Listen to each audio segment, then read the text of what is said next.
Sur les pistes tropicales, à la saison des pluies, les chauffeurs et leurs camions sont mis à rude épreuve. Au Brésil, Sandro livre ses marchandises jusqu'au cœur de la forêt amazonienne. Beaucoup de trous sur la route? Beaucoup, oui. Et des ponts effondrés, ça casse tout. Benjamin conduit un car Saviem sur les routes du Cameroun. Pour lui, en cas de panne, c'est aussi à la colère de ses passagers qu'il doit faire face. 4 fois, je suis allé leur dire, soyez patients. 4 fois. Les deux hommes le savent bien. Chaque fois que leur camion quitte le bitume, les mauvaises surprises commencent.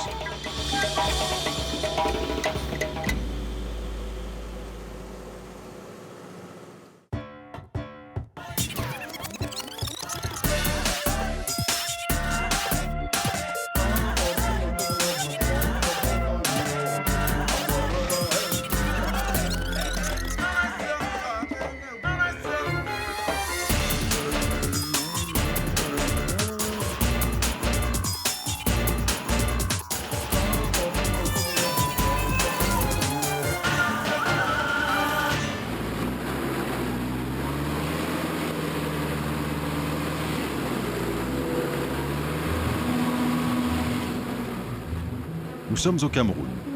L'homme qui vient d'embourber son car s'appelle Benjamin. À 48 ans, c'est un conducteur expérimenté qui connaît son véhicule par cœur. Une fourgonnette utilitaire Saviem, construite en France dans les années 70. En Afrique, ces véhicules adaptés à la piste ont été transformés en transport collectif car ils ont la réputation de passer partout. Je suis allé avec des Saviem jusqu'aujourd'hui, jusqu'à l'heure où je parle, là où je peux passer avec un car Saviem chargé avec des gens dedans. Aucune autre voiture en dehors d'une 4x4 ne peut aller.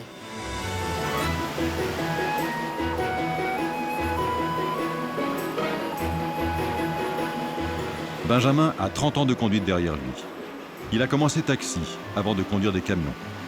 Ses tournées l'amènent aux quatre coins du Cameroun et aujourd'hui, il est de retour à Yaoundé après 2 jours difficiles passés sur la piste. S'il apprécie son métier pour le dépaysement qu'il procure, Benjamin ne l'a pas choisi. Devenu orphelin à l'âge de 15 ans, il était obligé de trouver rapidement sa voie pour subsister. C'était pas un choix ni une envie, ce métier de chauffeur. Mais en principe, je suis arrivé là, puisque à un moment donné, vous savez la vie d'un orphelin. Quand je perds ma mère, qui à un moment donné était tout pour moi, je n'ai plus de choix. Et je me retrouve presque abandonné à moi-même. Pour trouver mon bout de pain, il fallait devenir laveur. Et c'est dans la laverie que je me rends compte que je peux démarrer une voiture et c'est comme ça que je deviens chauffeur.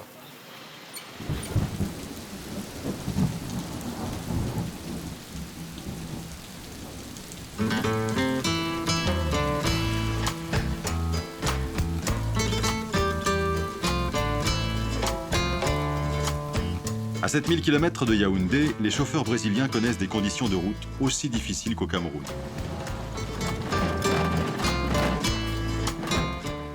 Nous sommes exactement sous la même latitude dans cette région du Brésil, proche de l'équateur. La route BR 156 est réputée pour sa difficulté. Elle traverse 600 km de forêt amazonienne entre Macapá et Oiapoque. Malgré les travaux d'envergure pour la rendre carrossable, il reste toujours 165 km de piste. 2 fois par semaine, Sandro fait l'aller-retour sur cette route dont il connaît chaque virage et chaque ornière. Ça fait longtemps que je prends cette route. Le jour, la nuit, chaque virage, chaque obstacle, chaque pont. J'ai une grande habitude. Je la connais parfaitement. C'est comme si j'entrais dans ma maison et que je devais aller à la cuisine. Même avec la lumière éteinte, je sais où passer. Ce n'est pas par hasard que Sandro connaît si bien la route. Il a beau être encore jeune, il a hérité de l'expérience de son père, routier lui aussi. J'ai 37 ans. 37 ans bientôt. Je roule depuis 24 ans. J'ai commencé à rouler par ici à 13 ans avec mon père. J'ai vu beaucoup de choses, beaucoup de souffrances, des accidents de camion. Mais j'ai une arme, la parole de Dieu. Je l'ai toujours ici. De temps en temps, le jour ou la nuit, si j'ai besoin d'entendre une parole, ça aide toujours à rouler sur cette route. Tout ce qui se passe de bon ou de mauvais dans notre vie, Dieu est toujours à nos côtés. Il ne nous abandonne jamais. pour Sandro, contrairement à Benjamin, devenir chauffeur était un rêve. La majorité de mes collègues sur ces routes, ils souffrent.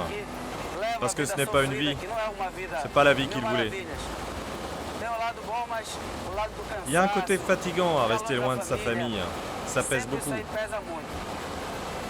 Moi, j'ai eu l'opportunité d'étudier, mais je suis tombé amoureux très tôt des camions.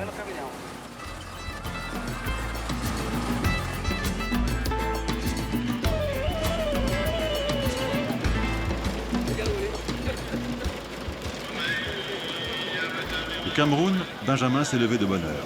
Ce matin, il part du village de Ngelemenduka et il n'a pas rempli son car. Il lui faut atteindre le plus tôt possible la ville de Nanga pour y prendre des passagers.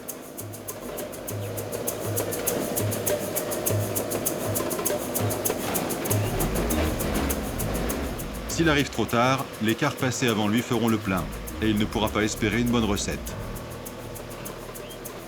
Bien que son salaire soit calculé en fonction des kilomètres, Benjamin est aussi soumis à la pression de la recette. C'est sur ce résultat que sa compagnie juge les chauffeurs. Alors, lorsque les premiers bourbiers ralentissent son car, Benjamin décide de passer en force.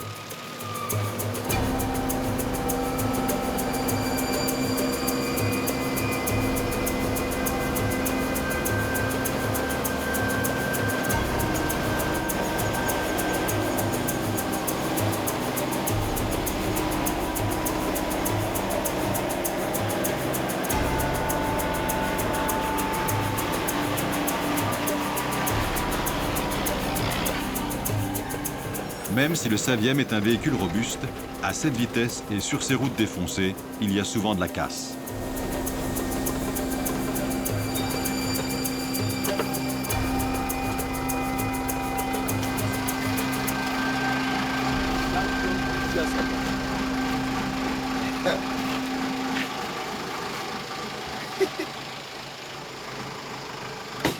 C'est ma roue, c'est celle qui saute là. Ah, ça a sauté. C'est la jante. L'état de la route. En principe, on a une roue de secours. C'est vraiment arrivé tôt, ça m'inquiète. Parce qu'on est encore un peu bien loin de la ville. Depuis le départ, je suis à plus de 20 km. Et j'ai encore plus de 200 km pour arriver en ville. Et là, c'est vraiment venu très tôt.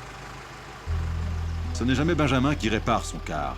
À chaque voyage, il a en permanence un bagagiste et un assistant qu'on appelle le motorboy. C'est lui qui gère les petites pannes.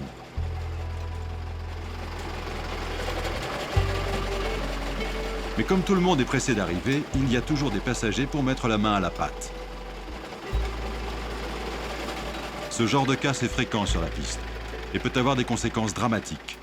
Cette fois, Benjamin pense qu'il a eu de la chance. Plusieurs fois, il m'arrive de perdre les roues. Puisque là, il suffisait qu'il y ait peut-être une pente un peu plus profonde et puis la roue s'en va. Vous marchez, des fois, vous ne trouvez vraiment pas la roue.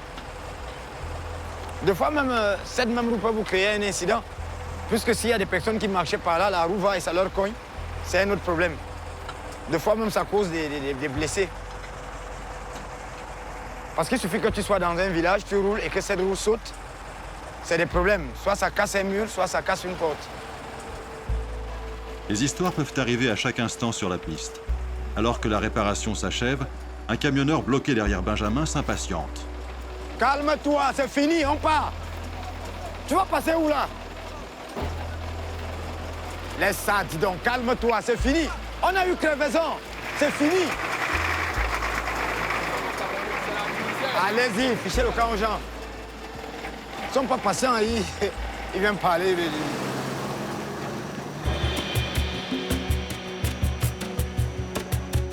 Au Brésil, Sandro a plus de chance sur la BR 156.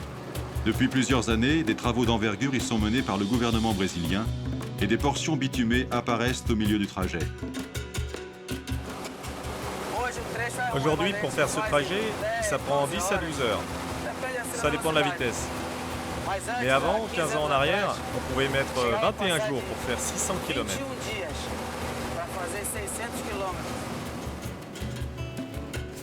C'est la piste dans son ensemble qui sera bientôt bitumée. Mais avant, il a fallu l'aplanir et couper au milieu des collines qui créent d'infranchissables bourbiers.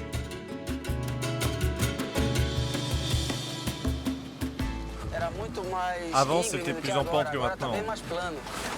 Aujourd'hui, c'est plus droit. Il y avait toujours de l'eau dans les montées. C'était difficile d'avancer dans la boue. Et quand on montait, il y avait plein de flaques. C'était une difficulté de plus pour grimper. C'était très haut. Les montées étaient longues et très pentues. Ça s'est amélioré de 60 à 70% par rapport à ce que c'était avant. C'est une amélioration très relative. Car avec les pluies diluviennes, la chaussée peut changer en quelques heures. Les conducteurs sont souvent obligés de zigzaguer ou de rouler à gauche afin d'éviter les nombreux trous, même dans les montées sans visibilité. Alors quand deux routiers se croisent, ils s'informent toujours des nouvelles difficultés que leur réserve le parcours. Fais gaffe, hein. Il y a des grosses ornières là derrière. Est-ce que ça passe? Et il va falloir que tu prennes le virage bien large pour t'aligner. Moi, j'ai réussi. C'est comme ça que l'information circule. Dans ce secteur sans réseau téléphonique, l'entraide et la communication sont naturelles entre les chauffeurs.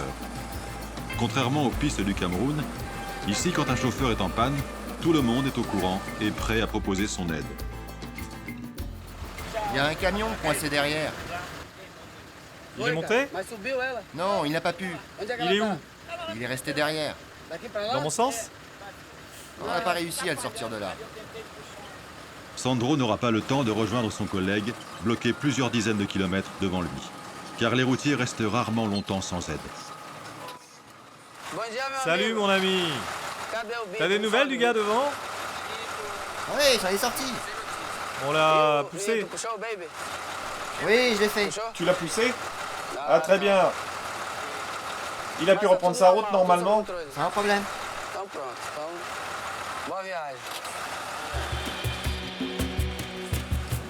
Sandro n'aura pas à intervenir. Mais la route se fait de plus en plus chaoteuse. Car plus son camion approche de Yapok, et moins les travaux sont avancés. En plus des nombreux trous et des ornières, on recense près de 90 ponts sur le parcours. Il est recommandé de ralentir à leur approche avant de les franchir, car avec les pluies, les structures en bois se fragilisent.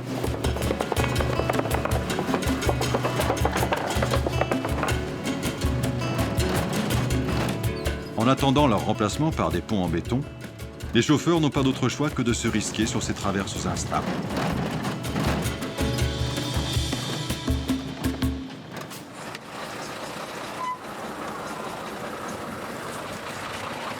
Je vais descendre pour vérifier quel est le problème sur ce pont. Il s'est écroulé et il y a des traverses en moins.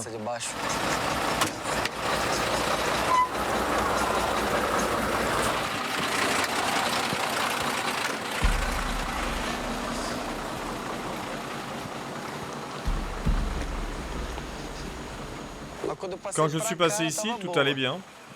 Et maintenant, c'est cassé. Imprévisible. Pourtant, ce pont qui s'est déjà cassé à plusieurs reprises vient tout juste d'être réparé. Et ils l'ont recollé ici, là, tout le long. Tout ce qui est là, c'est du bois ancien. Il faudrait remettre la pièce du dessous, mais ça s'est déjà affaissé. Pour franchir ce pont, Sandro n'a plus qu'à espérer que les piliers supportent les 18 tonnes de son camion.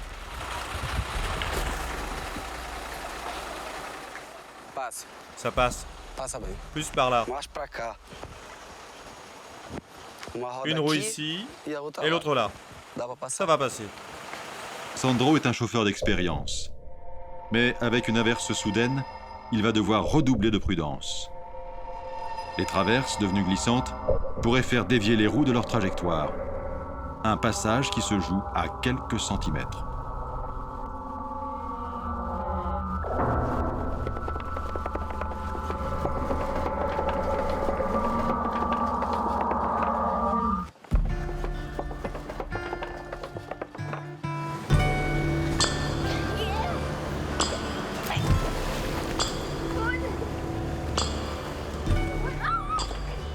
Parti de Macapá à l'aube, il a fallu 12 heures à Sandro pour rejoindre la ville frontière d'Oiapoque. Oiapoque était autrefois le lieu de ravitaillement des garimperos, ces orpailleurs clandestins qui sévissaient en Guyane. Depuis leur départ, l'activité a régressé. La ville, qui ne produit rien, est ravitaillée par les camions qui font la route depuis Macapá. Alimentation, matériaux de construction, tout ce qu'on trouve ici arrive par la BR 156. 2 fois par semaine, Sandro livre ses marchandises ici. J'embarque, je livre et je transporte des marchandises à Macapá, à Oiapoque. Il y a un peu de tout. Du bois, du bazar. C'est ça que je transporte. Épuisé par la route, Sandro ne participe jamais au déchargement. Et on comprend pourquoi.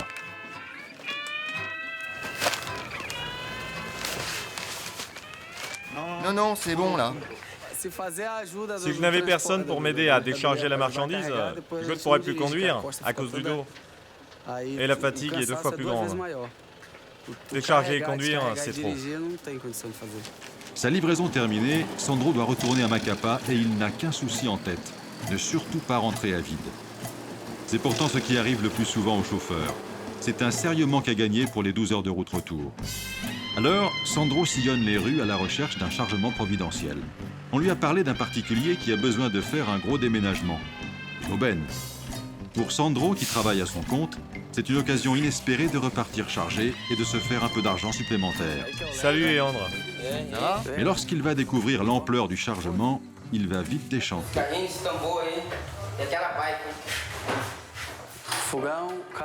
Un four, un landau et un vélo. Quoi d'autre? Un matelas de place. Un matelas de place? Il y a vraiment que ça? C'est tout? C'est tout? Oui. Bon. Je te le fais pour 80 réals. 80? Le prix est un peu élevé. Le client tente de négocier. Bon allez, 60. Affaire conclue. Pour 60 réals brésiliens, à peine 24 €, Sandro accepte le déménagement à contre-cœur. Il faut dire qu'habituellement, il touche 250 réals avec un camion plein. Mais là, il n'a pas le choix. En plus, le client réclame un horaire de livraison. Je vais arriver vers 4 ou 5 heures. Pour l'appeler quand j'y serai. Le matin? Non, je pars d'ici le matin. Ah, d'accord. Sandro n'est pas au bout de ses peines. Salut, Salut. Bon voyage. merci. Pour être au rendez-vous le lendemain à Macapá, il devra se lever à 5 heures du matin.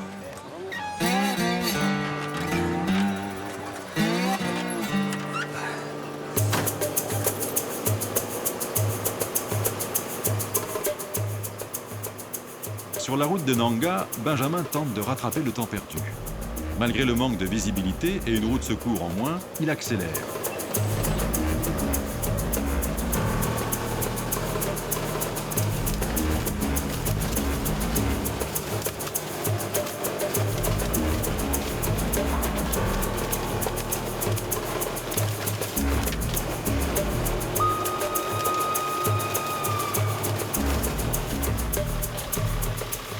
Dans ces zones rurales, il a ramassé trop peu de passagers. Seule la moitié de ses 28 places sont occupées. C'est pourquoi il doit arriver le plus tôt possible à Nanga, où il espère enfin remplir son car. Mais il faut compter avec les arrêts qui sont nombreux sur la route. Et pour compenser son manque à gagner, Benjamin n'hésite pas à prendre un peu de temps pour faire ses courses particulièrement rentables dans cette région. En principe, quand nous venons ici, là, on a des problèmes de route, mais on est obligé de se ravitailler, puisque la nourriture coûte moins cher par ici. Par exemple, ces 2 régimes de plantain qu'on me laisse à 1500 à Yaoundé, vous n'avez pas ça à moins de 4000 francs, 5000 francs. Donc, c'est un des avantages qu'on a en venant par ici aussi. Les clients, ils sont compréhensifs parce que des fois, eux-mêmes, ils demandent aussi de faire les courses.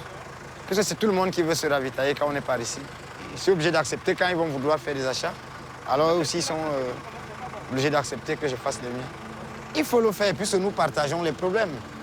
Si vous n'êtes pas souple et que vous êtes un peu dur avec le passager ou avec le public, ça ne sert à rien. Ici, tout le monde est content. Et toutes les marchandises sont acceptées par Benjamin.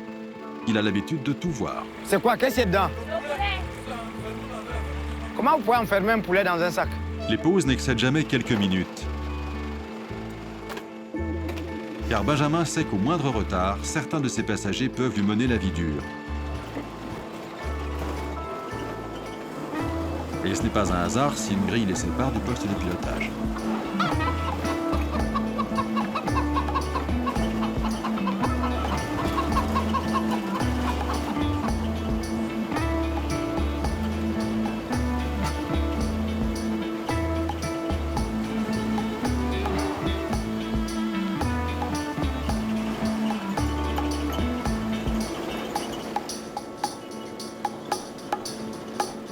Lorsque le car de Benjamin atteint la gare routière de Nanga, pour Benjamin, c'est enfin le moment de faire le plein de clients. Malheureusement, depuis quelques kilomètres, il a remarqué l'apparition d'un problème mécanique majeur. Il l'a échappé belle. Le mécanicien de la compagnie doit intervenir. Oui, j'ai un problème de frein. Mon frein ne tient pas bien. Curieusement, à 30 km d'ici, je l'ai perdu. Je ne comprends pas. Dernièrement, j'ai fait un voyage où je n'avais pas assez de clients. Je n'ai pas connu des problèmes, mais aujourd'hui, où il faut que je travaille, que j'ai un peu les clients, la voiture me dérange. Je ne sais pas après le frein, qu'est-ce que je voulais après. Et seulement voilà, les prochains voyageurs attendent déjà le départ et ils ne veulent rien savoir. Le bus doit partir à l'heure. Les minutes passent les unes derrière les autres et Benjamin commence à être bien embêté. Il a d'un côté un mécano qui prend son temps et de l'autre des voyageurs qui s'impatientent. La marmite est sur le point d'exploser. Chaque fois qu'on a un problème comme ça, quand on a une panne, il y a une pression, une forte pression d'ailleurs. Parce que le passager, lui, il a l'envie d'arriver. Il y en a qui comprennent quand même. Il y en a ceux à qui on explique et qui comprennent. Il y en a qui ne comprennent pas, qui refusent de comprendre. Bon, on est obligé de supporter cette pression. Quand je dis supporter, ça veut dire qu'ils vont parler, ils vont se fâcher. Tu essayes de résister, ça veut dire que tu comprends, mais puisque tu ne peux pas aller avec eux avec cette panne. Tu acceptes qu'on dise tout ce qu'on veut dire, tu te tais. Parce que là, tu ne peux plus répondre. Tu ne pourras pas répondre à tout le monde à la fois. Le mécanicien a identifié la panne. Elle proviendrait d'une pièce défectueuse, une coupelle d'occasion qu'il aurait lui-même vendue comme neuve à Benjamin quelques jours auparavant. Benjamin n'en croit pas ses La oreilles. coupelle que tu m'as vendue ici, la mécanique du village qu'on fait là, c'est chez lui que j'ai payé la coupelle. En payant, il devait me dire que non, ça, je te donne une coupelle de dépannage. Oui, c'est lui qui devait me garantir ça. Il m'a vendu celle-là, je l'ai payée à 2000 francs. Mais je suis surpris qu'il me dit qu'il fallait changer. C'est lui qui devait me dire que quand tu pars là, va changer. Le passager est terrible. Je leur demande de descendre, qu'il fait chaud dans la voiture, ils ne veulent pas descendre. Puisqu'il fait chaud à l'intérieur, et avec le temps qu'on est en train de mettre, je leur ai demandé de descendre, de mettre à l'abri de la chaleur. Ils refusent. Mais on ne bouge pas. Si la voiture ne marche pas, on va rester là. Ça nous va commencer. On serait arrivé, tout le monde. Et forcément, avec la chaleur, les esprits s'échauffent. Benjamin doit réagir. Il y a quelque chose, hein, les gens ne réfléchissent pas. Qu'est-ce que je gagne en restant ici? Qu'est-ce que je fais sous ce soleil? Si je ne suis pas en panne, pas de plaisanterie. Vous savez, quand vous êtes sous une pression, retenez-vous. Ne vous lâchez pas comme des fûts. On se retient. Qu'est-ce que nous allons faire? On va manger le chauffeur, on va manger la voiture. Non, mais 4 fois, je suis allé leur dire, soyez patients. 4 fois. Toi-même, tu n'es pas raisonnable. Toi-même, tu n'es pas raisonnable. Toi-même, tu n'es pas raisonnable. Je ne travaille pas sous leur pression cette fois-ci. Je vais partir quand je serai prêt, quand mon véhicule sera bien. Il n'est pas prêt là encore. Non, il continue à faire des trucs.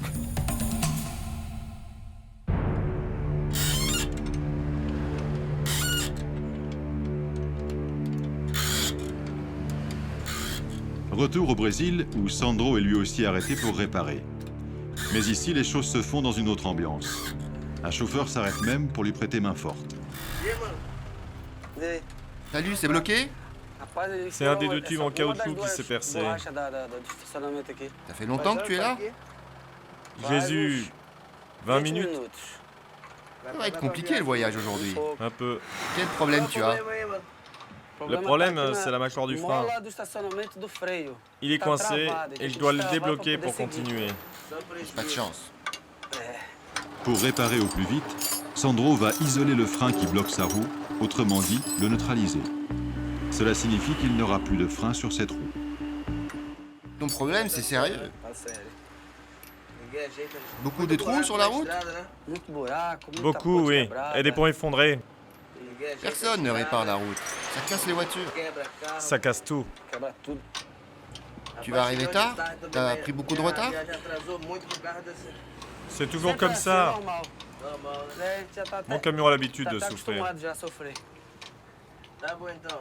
T'es au bout, là? Oui, c'est bon. Ok, bon voyage, mon gars. Merci. Si tu as besoin, je suis à ta disposition. En général, quand un gars qui te connaît passe, il essaie toujours de t'aider. S'il peut aider, il le fait. Il vient proposer une solution et après, on le remercie. Puis il continue sa route. Et s'il a besoin de moi, ou n'importe qui, moi j'aide.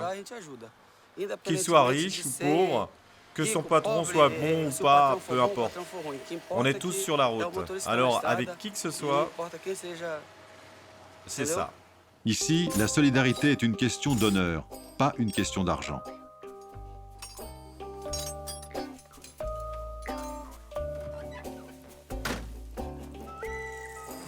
Sandro va pouvoir reprendre la route pour livrer son déménagement. Il aurait dû arriver à 17h la veille, mais sa demi-journée de retard ne le surprend pas. Ça casse toujours. C'est totalement impossible de prévoir un horaire d'arrivée. De dire « je serai là à telle heure », c'est très difficile. Même en été, quand il n'y a pas de boue, il y a beaucoup de trous et de poussière.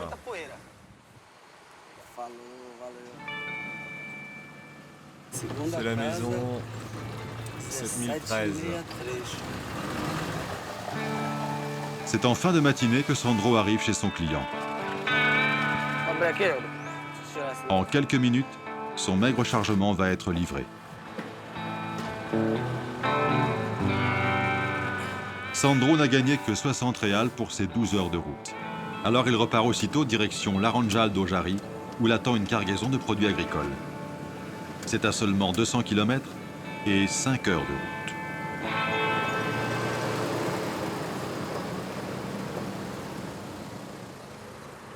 On passe le pont Villanova. D'ici au village de Maraca, le chemin est plus dangereux. Il y a un endroit où ça grimpe. Et on préfère ne pas savoir qui vient en face. On a la pression. Qui doit monter, monte. Qui doit descendre, descend. C'est à partir d'ici que l'adrénaline commence à monter. C'est la partie la plus critique, la plus dangereuse.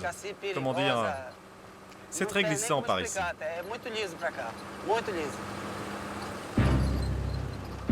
Pendant 40 km, Sandro va affronter la partie qu'il redoute le plus.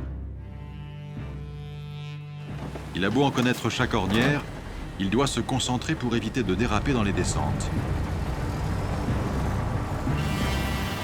Et il doit redoubler de prudence, car depuis sa réparation de fortune, il a un frein en moins.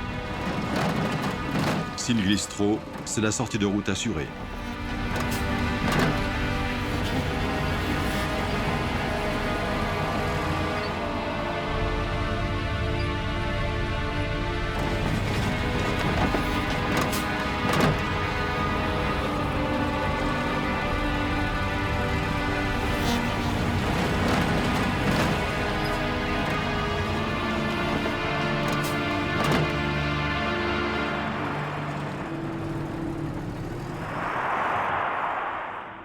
Pendant que Sandro se bat contre la route, Benjamin est de retour à Yaoundé.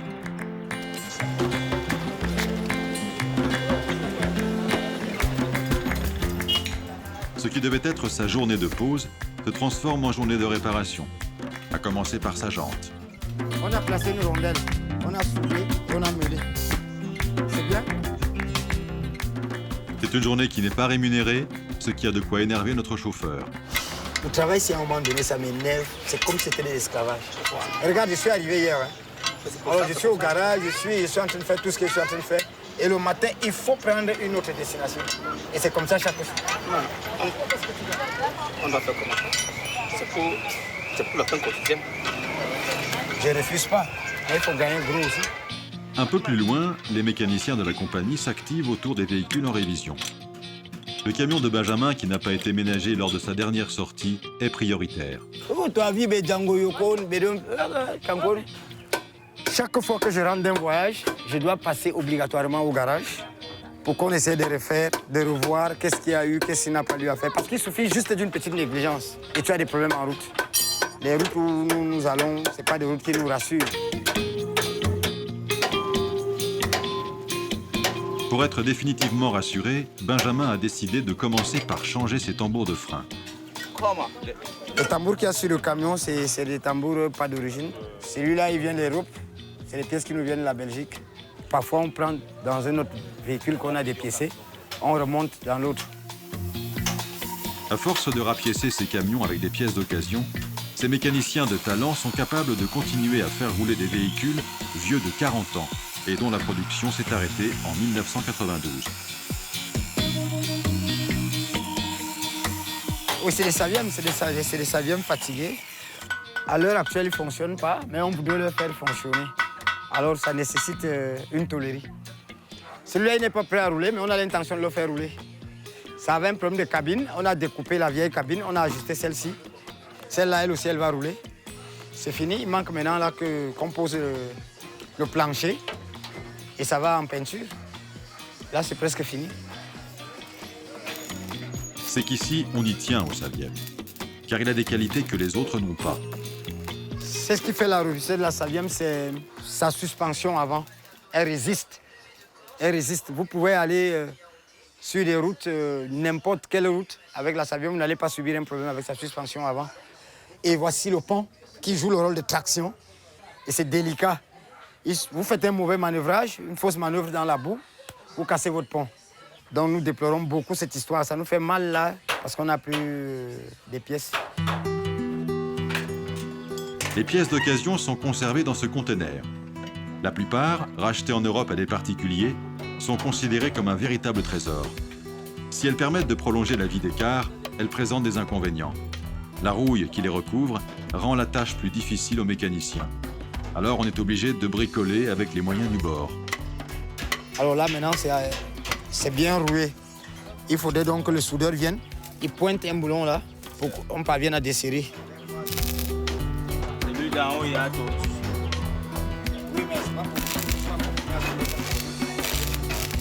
On va souder les boulons sur les vis qu'on ne peut plus démonter avec les tournevis. Et là, avec des écrous, on va les démonter facilement. À ce rythme, il aura fallu une journée pour remettre le Saviem de Benjamin en état de rouler. Il peut repartir confiant.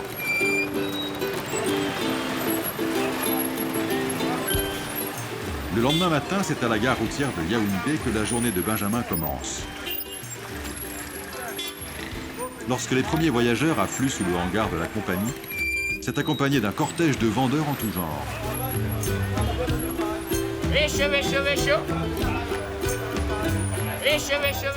De son côté, Benjamin organise comme il peut le chargement de son car. Ces gens-là, ils vont à Minta, non? Ils sont deux, il était là, il a pris. Où est le fil de Minta? Montre, envoyez ça à Minta là. On n'a pas les bagages. Je veux dire, le tout là, on ne peut pas glisser et ça tombe. Où est ton sac? Et comme d'habitude, il doit aussi calmer ses passagers. Calmez-vous, il n'y a pas une pression. N'importe qui, vous allez envoyer les gens où? Calmez-vous, comme ça, c'est qui va où? Pourquoi vous êtes agité comme ça là? L'avantage au départ de la capitale, c'est qu'il y a toujours des clients pour remplir le car. L'inconvénient, c'est que son chargement prend toujours plus de temps que prévu. On est en retard, on est à 8h moins.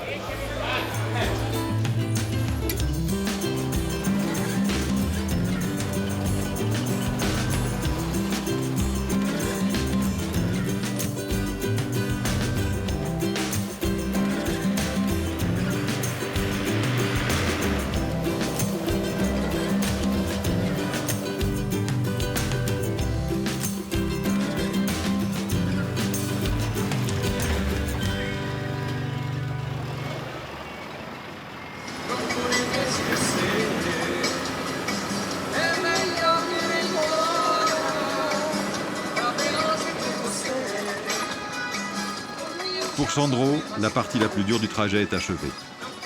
Pour continuer la route, il est en charmante compagnie.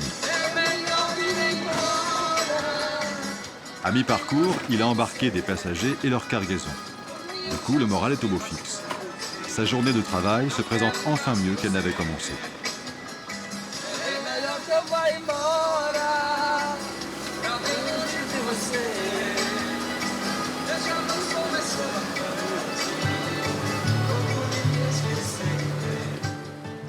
Il est 15 h quand Sandro s'arrête pour déjeuner. Ici, on ne choisit pas son heure de pause. C'est la route et la météo imprévisible qui décident. Et au moment de passer à table, Sandro est particulièrement guilleret. C'est la caipira? C'est celle que je mange avec du chou. Moi, je ne l'aime que comme ça. Il a de bonnes raisons. Car avoir des passagers avec soi est une chance pour les routiers brésiliens.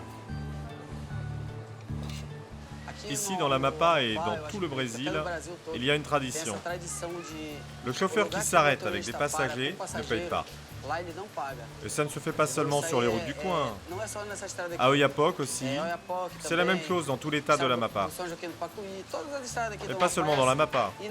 Dans tout le Brésil, ce système existe. Fin de la pause. Sandro est reparti pour ses 2 dernières heures de route. En théorie. Sur cette piste, lorsqu'un camion est en panne, à défaut d'un triangle de signalisation, les routiers utilisent des branches posées sur le sol.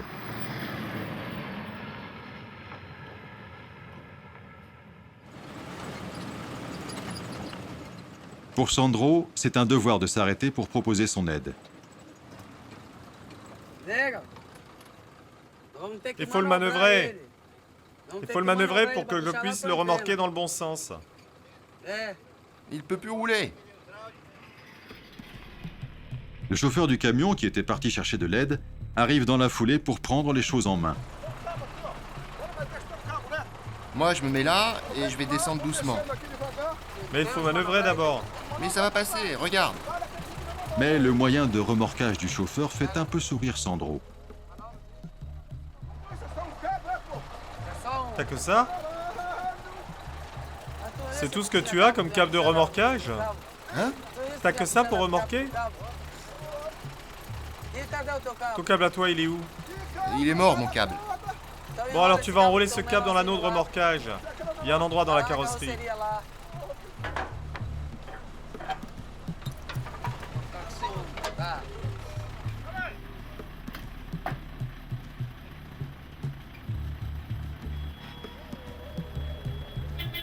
J'ai serré mon moteur et je vais me faire remorquer. Je vais aller jusqu'au prochain village, où on pourra bricoler le moteur. Comme Sandro n'a aucun espace pour manœuvrer, c'est parti pour un remorquage en marche arrière et en côte.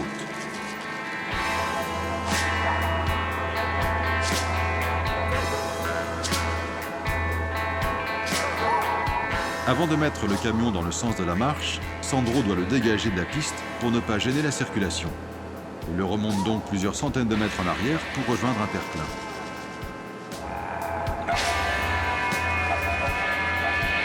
Mais à l'arrivée, sa manœuvre n'est pas du goût de son collègue. Un comble. Pourquoi tu es venu comme ça? Tu aurais pu repartir direct. Retourne-toi. Retourne-toi, on va mettre un bâton. Un bâton. Pour aller plus loin, pas question d'utiliser le câble. Les véhicules pourraient se percuter. Il faudrait une barre de remorquage. Alors on fait avec ce qu'on a. Un tronc, coupé sur le bord de la route, devrait faire l'affaire. Mais Sandro a des doutes. Il va tenir? Je te dis qu'il va tenir. Ce bâton, il va tenir? Ce sera plus facile si on coupe une extrémité. Plus il est long, plus il risque de plier. Il vaudrait mieux le raccourcir et il tiendra. Allez, fais ta manœuvre.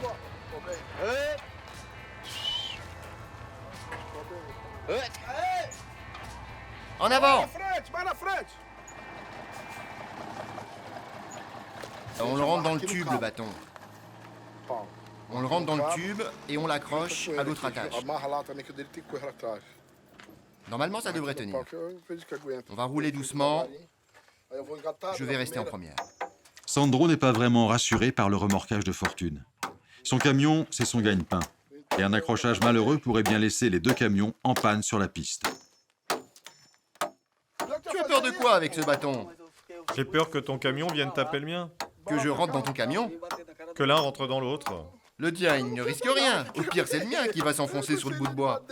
Não, mas eu tava de frente contigo, maluco. Daquela hora. Tu imagina, ele vem, né? Vem Imagine, puxando ele, né? je te remorque, Aí, quando eu vejo ça o carro dele s'emballe, embalar, eu penso que moi é o je meu, eu freine freio. et bam!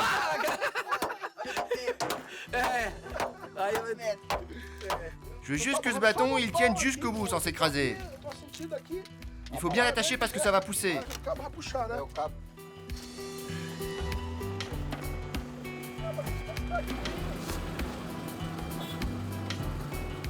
C'est en roulant au pas que Sandro remorque son collègue jusqu'à la prochaine habitation. À 10 km/h, il n'est pas prêt de toucher au but. Peu importe le temps perdu. Pour Sandro, aider ses compagnons de route fait partie intégrante de son métier.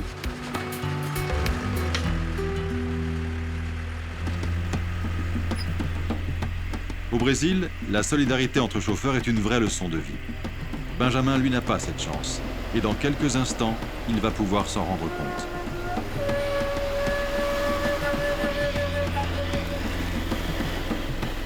Alors qu'il est presque arrivé à destination, un bourbier le retient sur la route.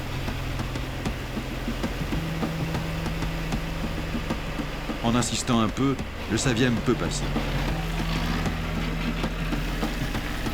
La progression est difficile. Le motorboy aide le conducteur en faisant du poids sur la roue arrière pour qu'elle accroche le sol. Mais ce ne sera pas suffisant.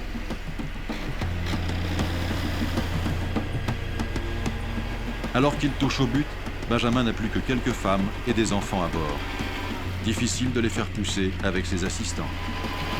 Il lui faut une aide extérieure. Bonsoir les gars. S'il vous plaît, je me suis embourbé là. C'est moi le chauffeur de ce car, je sors de Yaoundé. Je vais à Angel-Mendoka. Et là, je me suis embourbé, vous voyez la situation de la route. Je ne sais pas si vous allez mener votre concours pour me sortir de là. Nous sommes disponibles, vous pouvez nous encourager avec quoi? Non, les encouragements, on va les voir après. Le premier, il faut qu'on prenne les clauses avant qu'on engage. Non, vous m'aidez, ce n'est pas de l'argent. Vous m'aidez. Quand Alliance était passé, si nous avons poussé, il nous avait donné 3 puissants, nous avons à plus de 10, ça nous a découragés. On s'est dit que ceux qui reviendront vont tomber dans... Non, et écoutez les frères, non, mettez-moi la main, je sors là, je crois que j'ai 1000 francs pour vous. Ça ne vous dérange pas? Vraiment. Parce que si vous ne mettez pas là, je risque de passer une nuit par là. Oh ouais. En déboursant 1000 francs CFA pour se sortir de là, Benjamin va dépenser 1/5 de la paye qu'il va toucher pour ce voyage. Allons-y, chauffeur. Ok, allons-y. Allons-y, hop.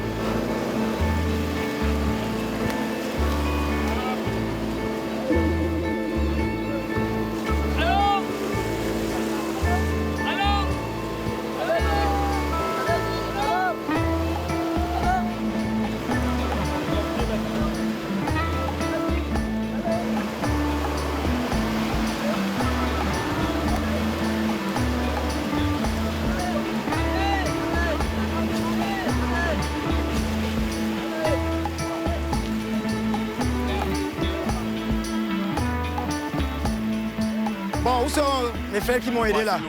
Ouh là là, les gars, bon, vraiment, merci. Hein? Vraiment, c'est gentil. C'est très gentil, ça. Vous savez, c'est pas facile. Hein? Attendez, j'ai dit que j'allais vous donner 1000 francs, il faut que je tienne à ma... Mieux vaut souvent leur donner quelque chose qui te sorte de là que de rester carrément là. Parce que quand tu restes, le voyage devient nul. Merci beaucoup, hein? Je vous remercie. Hein? Bon, c'est normal, puisqu'il y a ceux qui... Ils avaient déjà, par exemple, vous voyez, j'arrive dans ce village, il s'est fait diata. Il y a ceux qui avaient déjà pris leur bain. Ils sont obligés d'aller se remettre dans la boue pour après encore se laver. Il y a une petite peine qu'on leur donne et il faut compenser ça. Bon, les gars.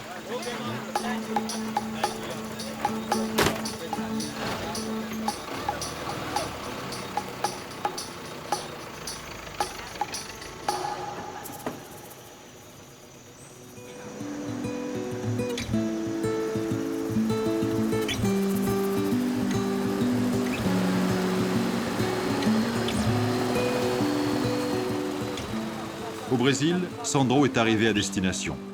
avec 3 heures de retard. Il est venu prendre livraison d'une cargaison de produits agricoles que ces villageois comptent vendre sur les marchés de Macapá.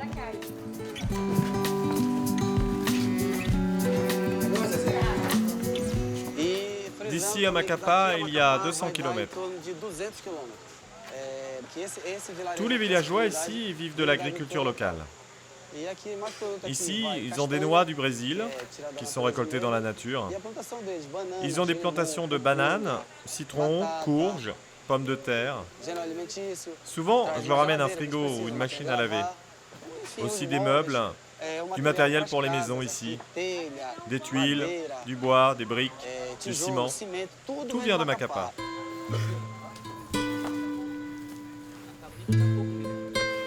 C'est un véritable lien que Sandro a créé avec cette petite communauté. Au Brésil, où le train n'existe pas, les routiers sont très appréciés par la population, surtout par les villageois des pistes, qui sont loin de tout.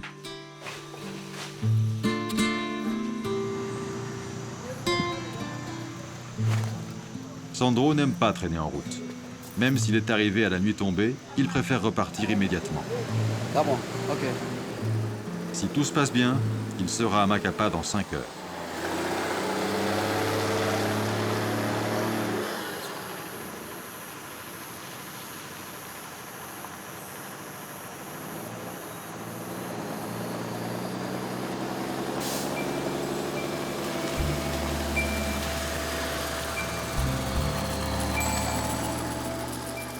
Sur la route du retour, Sandro retrouve le collègue qu'il a remorqué en fin d'après-midi. Apparemment, sa panne est plus sérieuse qu'il ne pensait. Sandro fait demi-tour et s'arrête pour faire le point avec lui.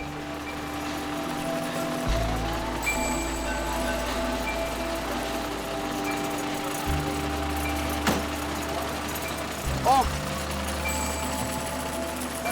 Legal!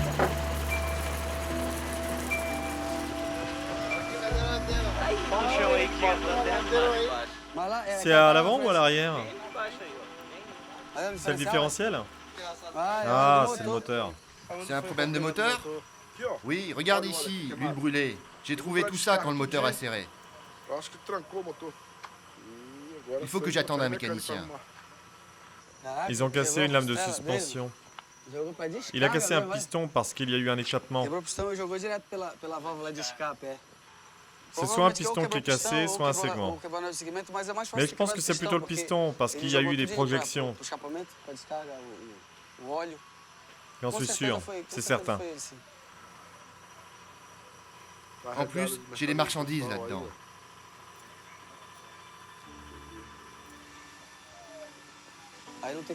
Il ne peut plus continuer sa route.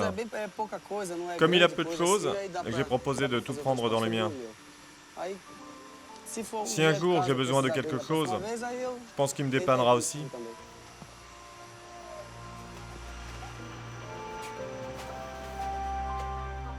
Ce serait bien de tout mettre dans le fond, là. Ok, on pousse tout.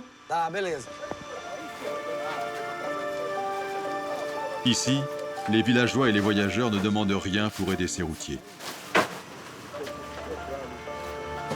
Tous connaissent les difficultés de la BR 156. Ils savent ce qu'ils doivent aux hommes qui les livrent, les transportent et créent un lien avec l'extérieur. Ici, dans l'Amapá et dans tout le Brésil, on a un dicton qui dit ceci. Sans camion, le Brésil s'arrête. Moi, je dirais plutôt, à quoi ça sert d'avoir des camions s'il n'y a pas de routiers, des chauffeurs? Le camion ne roule pas seul.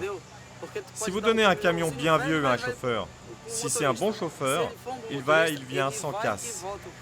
Il y va tranquille, doucement, mais il y va. Pas la peine d'avoir de camion s'il n'y a pas de chauffeur. Sandro sait qu'il a et qu'il aura toujours la reconnaissance de la population. Il peut continuer son chemin sans crainte. Benjamin, lui, c'est auprès de sa famille qu'il reçoit de la reconnaissance. Chaque fois qu'il rentre chez lui et qu'il raconte ses mésaventures de voyage, tout le monde l'écoute, les yeux grands ouverts.